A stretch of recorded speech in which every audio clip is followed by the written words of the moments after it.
Good afternoon. I agree with what Mr. Chidambaram ji said. But this election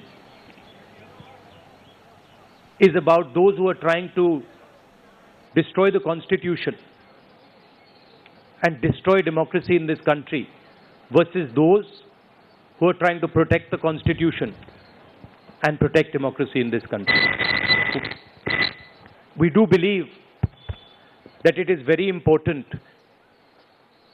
once this fight is won, that we look after the interests of the vast majority of our people, that India is not run for 2 or 3 large conglomerates, large businesses, that it is run for the vast majority of people, that we are not a nation of monopolies, we are a nation where there is fair competition among businesses.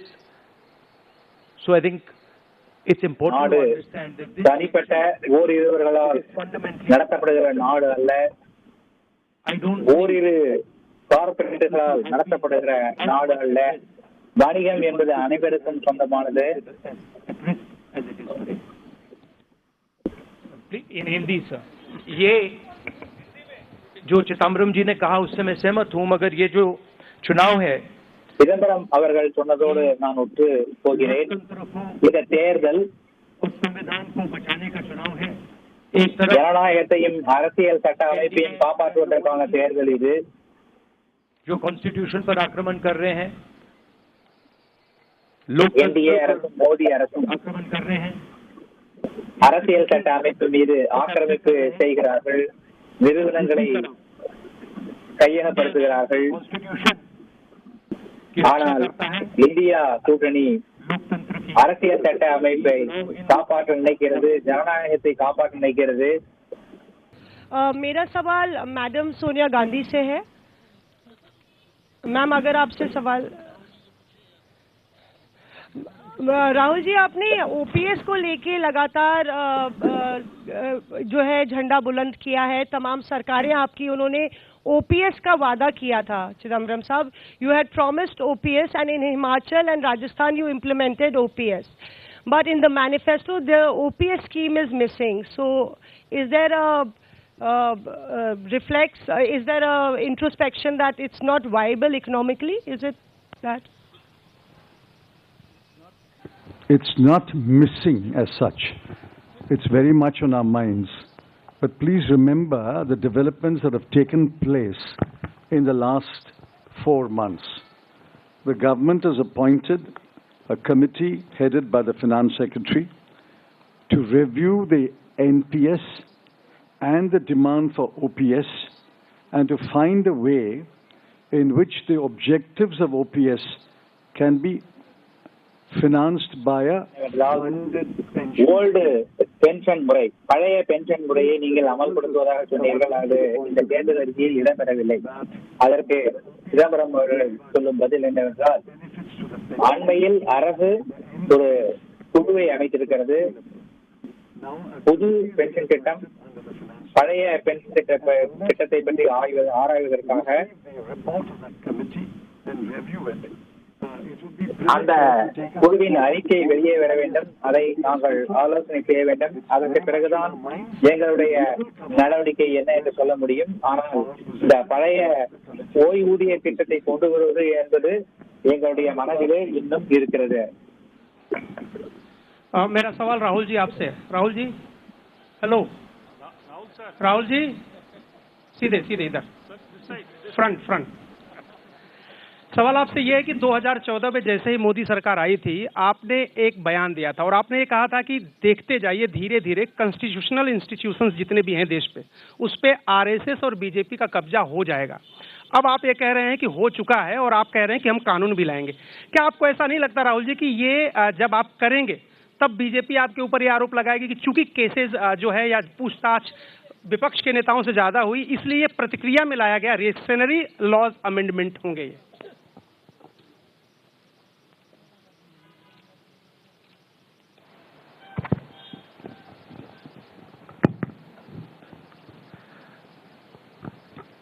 सबसे पहले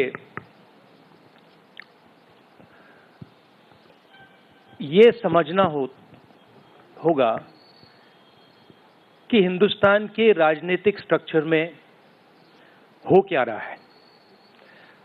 RSS ने நாட்டில் அரசியல் நிகழ்வுகள் எப்படி நடக்கிறது என்பதை புரிந்து கொள்ள வேண்டும்.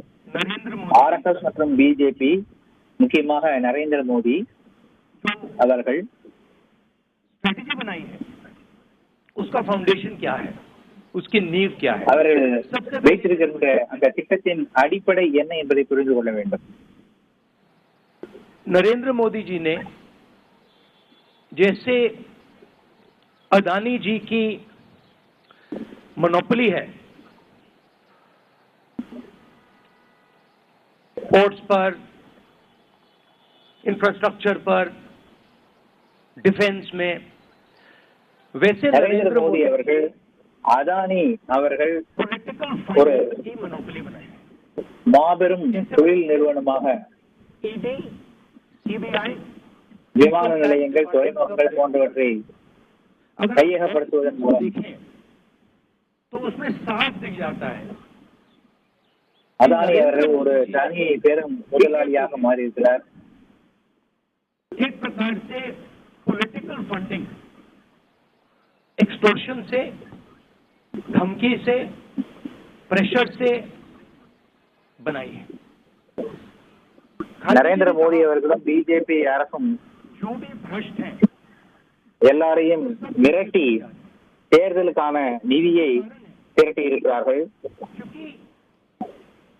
नरेंद्र मोदी जी चाहते हैं कि पॉलिटिकल फाइनेंस की मोनोपोली उनके हाथों में हो. अब हमारे बैंक अकाउंट बंद कर दिए. அரசியல் நிதி மோடி அவர்கள் கையில் மட்டும்தான் இருக்க வேண்டும் என்று அவர் நினைக்கிறார். எங்களுடைய வங்கி கணக்குகளெல்லாம் இப்போது முடக்கப்பட்டு விட்டன. हम जनता के साथ जाकर मिलकर उनके लिए लड़ते हैं. ये जो मैनिफेस्टो बना है, எங்களுக்கு இருக்கின்ற ஒரே வழி மக்களிடம் சென்று உங்களுக்காக நாங்கள் போராடுகிறோம் என்று சொல்ல வேண்டும். அதற்காக இந்த தேர்தல் அறிக்கை தயாரிக்கப்பட்டிருக்கிறது. இந்த தேர்தல் அறிக்கை காங்கிரஸ் கட்சியால் தயாரிக்கப்படவில்லை, இந்திய மக்கள் தயாரித்திருக்கிறார்கள். हमने सिर्फ इसको लिखा है.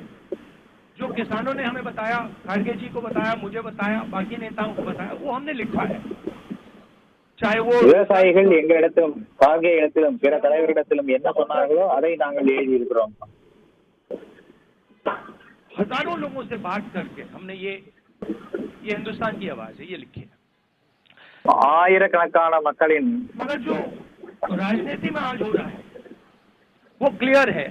குரல் இந்த தேர்தல் அறிக்கையிலே இருக்கிறது. नरेंद्र मोदी ईडी, सीबीआई, इन इंस्टीट्यूशंस को कैप्चर करके फाइनेंशियली मोनोपोली बना रहे हैं अपने.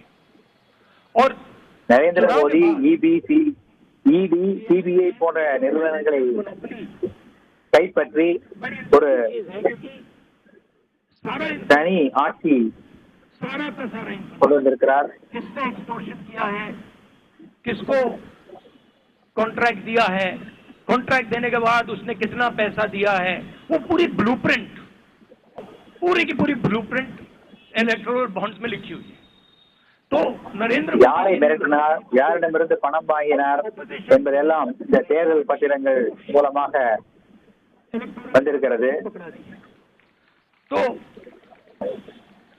इसीलिए थोड़ा टेरर हो रहा है उनको, इसीलिए नंबर निकला है 400 पार.